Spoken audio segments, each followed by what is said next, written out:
Happy Monday and welcome to the Racing Insiders podcast. I am Kate Dillon from Crate Insider, sitting here today with Steve Hendren from Hendren Racing Engines. And Steve, how are you doing on this happy Monday? Oh, good. Yeah. Actually, got an engine done today, so that's always good on a Monday. Yeah, absolutely. Usually with the phone call and email volume, it's pretty good. Get one done. Yeah, I mean, I skimmed my email. I had like 180 messages, and I just skimmed it. And I was like, okay, what do we actually have to see here? And yeah, we had a big old pile of shipping going out today, though. Good. So that was, selling some headers and some a whole bunch of wheels. You have headers? Not 604 headers. Okay. No, I sent out some street stock headers. I do have 602 late model headers. Mm-hmm. I have 525 headers. And I've got one set of street stock headers left right now. Okay. Waiting on some 604 headers. So. All right, we need to like kick Andy in the ass and make. No, it's in progress. It's in progress. Well, he's in Florida, or he was. No, he's probably back now. Well, he probably is. Yeah. So that was good. Mm-hmm. A bunch of wheels. So I'm gonna have to put in another wheel order. Nice. Just found out you can put 45 on a pallet. Oh shit. So guess what's happening. There's going to be a giant pallet of wheels come to my shop. That would be correct. Yes. Yes, that would be correct. And you're going to spend a week transferring them to Crate Insider. It will. In the van. Yeah, I know. So our shops are 5 miles away from each other on the same road, but they're 5 miles away. But I can't get freight at where I'm at because A, I don't have a forklift, and B, truck drivers complain about having to drive up a little hill. And yeah. There's that. So I always get all my freight out at his shop, and then my little van has to make trips back and forth to go pick it up. And wheels are huge. So you're going to order like 45 wheels. Right. Yeah. Because I was only going to order 30. And then I was like, hey, I just want to make sure that, is this the right amount for a pallet? He's like, no, you can fit 45. I was like, really? Okay. Yeah. There you go. We go through wheels like they're Kleenex. Yeah. We do. But love them. Oh, absolutely. And I love my Kaiser wheels. So we were a wheel pyramid. Best wheel on the market, in my opinion. Yeah. I mean, and that's one of the reasons why, took your recommendation, as a racer. And it's actually a funny story. Do you remember how I became a Kaiser wheel dealer? I don't, honestly. Okay. I'm not even saying it for the show. I just don't. So this was back at PRI. I can't exactly remember which year. It's probably 2018. Because we've had 2 incidences where we've been at PRI and we've been stuck there for an extra day. Oh yeah, it was probably 2018 because I think we were stuck there due to the freaking giant snowfall in Charlotte or whatever it was. There was one snowpocalypse that was happening in North Carolina, and there was another time where it was because we had to go through Chicago or something like that. But regardless, so it is Saturday, and we have already checked out of our hotel. We finished the day over at the trade show, and we are sitting down at a brewery that's across the street from the trade show just to try to get a bite to eat before we go to the airport. Yeah. While we're sitting there having a bite to eat, we get a text message that our flight's been delayed till the next day. I'll bet that was 2017. It might be. Honestly, because I think that's where we got the idea. Hey, let's just stay on the Sunday. Right. Exactly, because this was that, because this was when we were still going on. So then we had Saturdays. 2018, 2019 when the COVID killed everybody. So I can finish my story here. So I said, all right, if we've got a little bit more time at the show, I'm going to make it worth it, and I'm going to go pick up one more dealership. And so we went back to the show, and I knew exactly where I was going, and I went to Kaiser's booth and had a conversation, and that's when I became a Kaiser dealer. I'm pretty sure it was 17. I believe you. Yeah. I mean, if I could just look at some invoices, I'd see it, but it's just kind of a fun story, that, hey, I'm going to make the most of the time here, and this is going to happen. Well, you can say 17, 18, because December. Right. Right. But you're right. After that, we decided that we would start staying on Sundays or staying until Sunday so we could be there through the entire show and not have to leave early or anything and not miss out. And we've still been stuck there. Yeah, because there's this one flight that leaves at like 5. It's the last flight of the day on Saturday is a 5:30 flight going back to Charlotte from Indianapolis. Yep.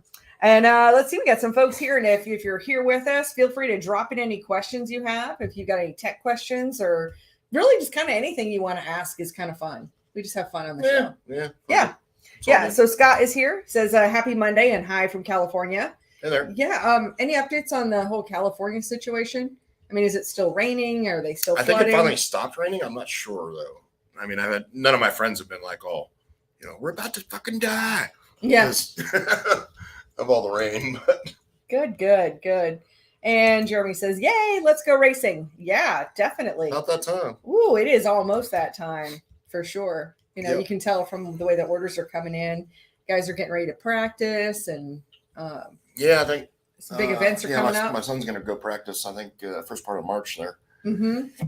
So go practice and then race on the 10th and the 11th, I believe. And then I know there's a giant race this weekend in Florida for street stock. So it's a big 10,000 to win. Oh, wow, cool. Yeah. That's a way to start off the season. No kidding. I mean, that's insane. Mm-hmm. It's like almost doesn't even pay to have a late model anymore with numbers like that. Some of the street stock races are pretty sporty. Yeah.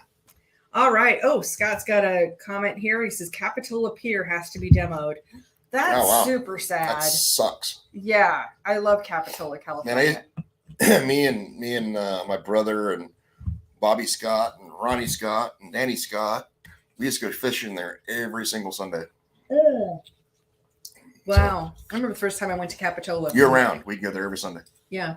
Years and years ago, and had this little postcard of Capitola because it was so pretty, the city built on a hill. And it reminded me of what I thought Italy would look like. Like the Mediterranean kind of a vibe to it. And well, I hope they rebuild it, honestly. I mean, it should be rebuilt.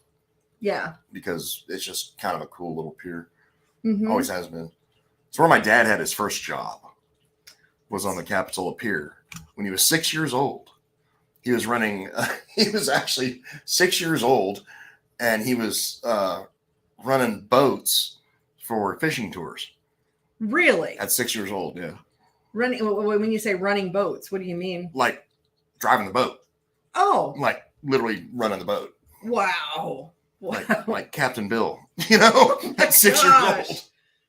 Wow. So, I mean, obviously that's like way, but that's, 1950. Yeah. Yeah. The world has changed a lot since then, for sure. Yep. Yeah. And Donine and Shane are here to say, hello, people. You need to do the question cards. Oh, that's right. We got those. Yeah. Actually, Yeah. Let me grab those. They're right over here.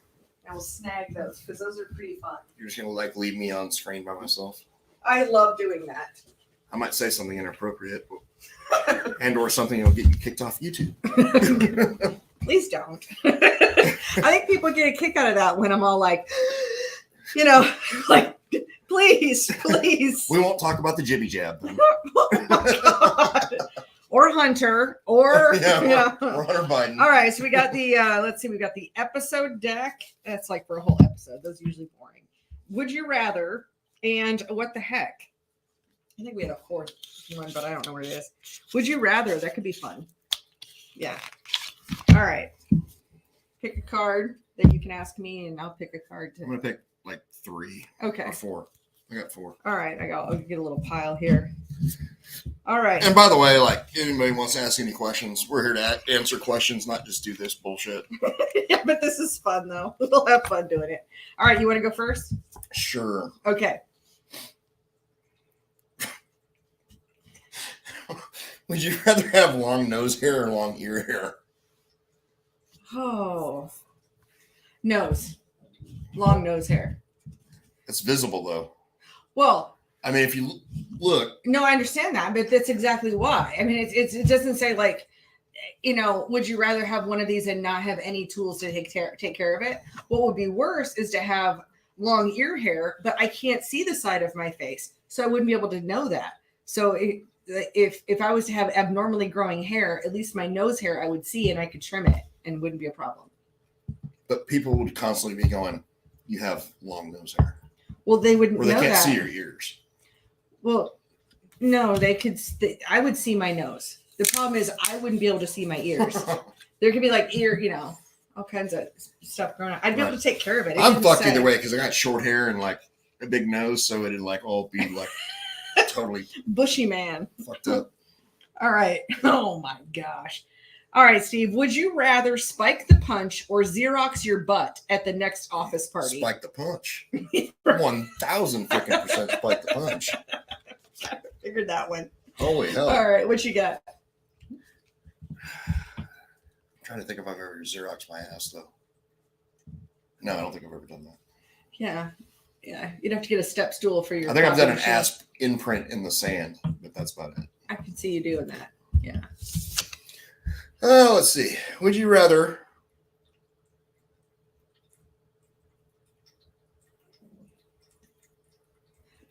Is this like not suitable for YouTube or what? What's with the long pause here? It's just fucking disgusting. Okay. And I had to like reread this shit to make sure I wasn't going to say something that was like inappropriate. All right. It's fucking gross. Would you rather lick the pus? Nope. All right, you can move on. It's going to be a neither. Yeah. If you've already saying it's gross, just move on. It's move fucking on. gross. I'm sorry. There's gross divided by gross. Yeah, I'm not going to ever be the person who's. I have no idea. I'm never going to appear. So random. I'm not going to appear on Fear Factor. I can tell you that. All right, I just gave you. You just gave me another card. Yeah. You want me to ask another one then? Yep. What is with the fucking lick thing? I don't know. Would you rather lick every inmate or every intimate object you see, Inanimate or inanimate object you see, or be licked by every living thing you see? Oh my god. Ugh. I'd rather lick things than have people lick me. So you'd lick a toilet seat? Ugh. Yuck. Urinal? Oh, I'm not going to see any urinals. Urinal cake? I'm not going to see any urinal cakes because I don't go into. I am firm in that I go into the women's restroom only. I'm not confused. The hair stuck in the shower drain? That's part of a living creature. Right. That's disgusting. It's all disgusting. I'm not going to lick anything. All right. Would you? Wow. Okay. Would you rather have a road trip with Donald Trump or O.J. Simpson? Fucking Donald Trump, 1,000%. Yours are easy. I mean, holy hell. How'd you pick the gross ones for me? How? Yeah, I mean, I don't want to be like arrested for murder or anything. I just like. If the glove don't fit, you must have quit. Hey, I'm all about grabbing the. Wow. So, you know. Yeah, I got you. Yeah. Okay. All right. What you got? He's an interesting dude. Yeah, I agree. Is this also gross? Would you rather fart in an elevator full of strangers or belch loudly while giving an important presentation at work? I'd fart in the elevator. Oh, I totally would too. I would. One of those silent but deadly ones. Oh, yeah. Drive everybody out of there. People are looking. Oh my God. And yours is like, okay, would you rather have deep dish or thin crust pizza? Thin crust. Oh, wow. Okay. My shit's easy. Yeah. All right. I know. All right, last one. And if we got no questions, we're going to call this an early fucking night. Yeah. Would you rather spend the night in a dumpster or a porta potty? Ooh, they're both gross. Wow. You got like the gross pile. Hopefully it's a cardboard dumpster. I guess I would stay in the dumpster. At least be more room. Yeah. I guess it'd be the dumpster. I mean, decomposing trash should be warmer. Yuck. It's all gross. It wouldn't smell like poo. Yeah, well, it's more of like that whole combination of smells in a porta potty that are, it's the whole combination that are yuck. Okay. Oh my gosh. Would you rather get a shoulder massage or a foot massage?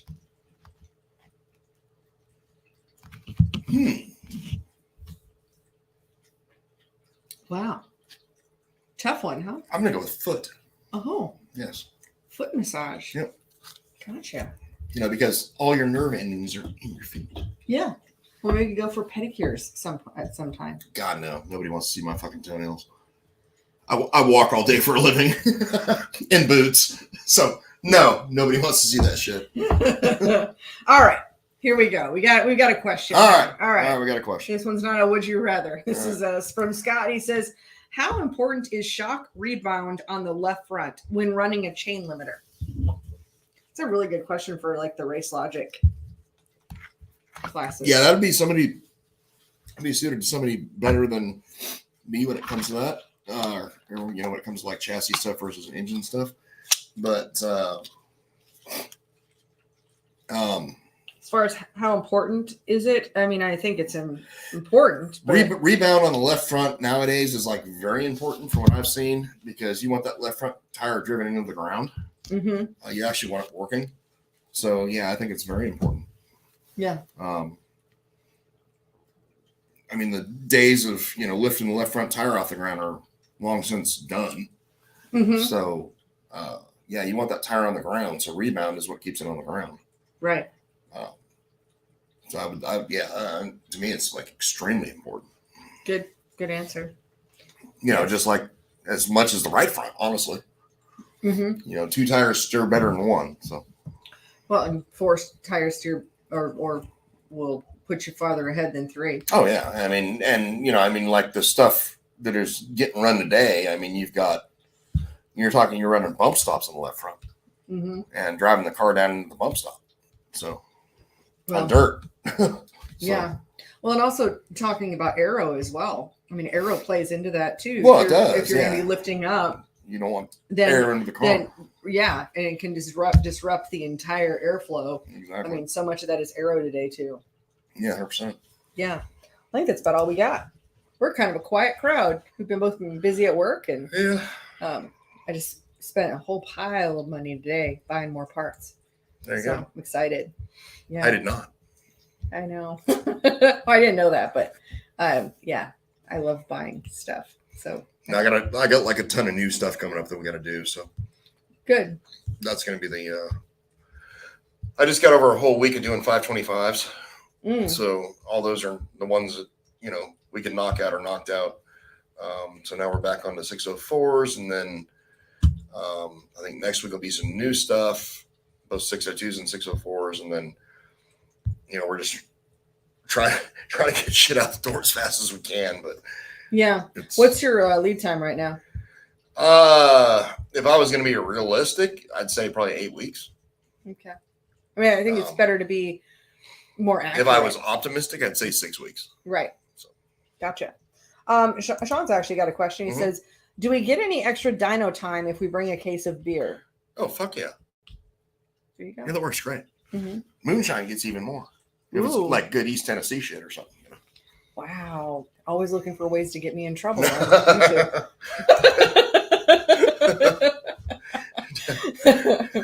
But we do not drink at work, so this would be the after hours beer. So that is true. That is true. Yes. Well, and this is the after hours show. This is the after hours show. So we got like a strict, no drinking policy. Yeah, it's kind of a thing for sure. Not for customers though. So if you want to like come there and watch us dyno your shit and like drink beer, that's fine.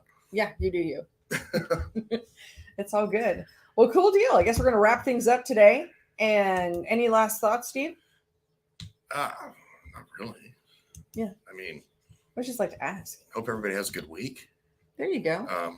Good luck to anybody who's racing this weekend. Anybody who's racing. Yeah. Good luck. I mean, it's not that it's ever not that time of the year, because like apparently we decided to race all season now. Oh, there's no off season anymore. So yeah, there's no off season anymore. Honestly, which I think is a bit ridiculous. I think promoters and series need to like actually look at having a good solid 2 months off for everybody, and let everybody regroup and save a bit of cash. And I think they probably have a lot better turnout, at the first race if they gave people some time off. Yeah. Well, I think the families would appreciate it too. Getting it. Yeah, absolutely. I mean, what is racing but a family? Absolutely. And, I mean, that's what, families that race together stay together, but, it's just, A couple of other comments here. And Sean says, yes, it's for after only, and we will bring the beer. So there you go. And Aaron says, how much is reliability affected on a 604 by running a 6,800 RPM versus say 6,600 or 6,700? It's not actually. So yeah, if you're running a 6,800 chip, I mean, that thing will run all day at 68 up against the rev limiter. Not that that's how you want to run it. But no, it is not affected negatively at all by running 6,800. I'd be a little scared. I mean, technically nowadays, like you can probably qualify at 7,000 if you needed to. Mm-hmm. I wouldn't want to race, a 100-lap race at 7,000 RPM, but you can technically qualify like at 7 if you need to, and then make sure you put that 68 back in for like feature time. But no, I mean, there's no negative effect between 66 to 68. Good deal. Now, I will say that most guys who, in most conditions, who are like actually really going fast, they're probably only turning 66 because they're using the engine the entire way through, coming off the corner kind of RPM. They figured out how to do that. They figured out how to gear it right to where they're using that engine all the way off the corner down the straightaway. Yep. Great. And a couple more here. Scott says practice at Antioch starts this Saturday. Hey, nice. And our buddy Tom says, hey, he's got apple pie at Antioch. I think they're trying to lure you to California. Well, we were just talking about literally it. Just talking about that. So my dad's memorial race will be at Pittsburgh again this October. And so I was actually talking about, tentatively, obviously, just depending on how shit goes. We'll just explore it. Yeah. But we're talking about like coming to California again. I realized the last time I was out there that I need to go out there more often. Like every other year. It's kind of your It's kind of my goal right now until I get like all my friends to move the fuck out of California to where I don't have to go there anymore. but I mean, none of us are getting any younger. Everybody's getting older. So, I had a hard check on, hey, rather than being 12 years since the last time I was there, about every 2 years sounds good to me. Yeah, don't wait for every 10-year class reunion to do it. Again, and I say none of us are getting any older. I'm not necessarily, or younger. We're all getting old, or none of us getting any younger, but I'm talking more about like, the people I grew up with, parents and grandparents and stuff like that, so. Yeah. I mean, yeah. People I hadn't seen in 12 years when I went back there this last time a couple of years ago. So. And a lot happens in 12 years. Oh, it does. All right, so we're going to wrap it up. And I want to thank you all for being here. Thank you so much for being part of the show. And, hey, we'll look forward to seeing you guys next weekend or next week. Bye.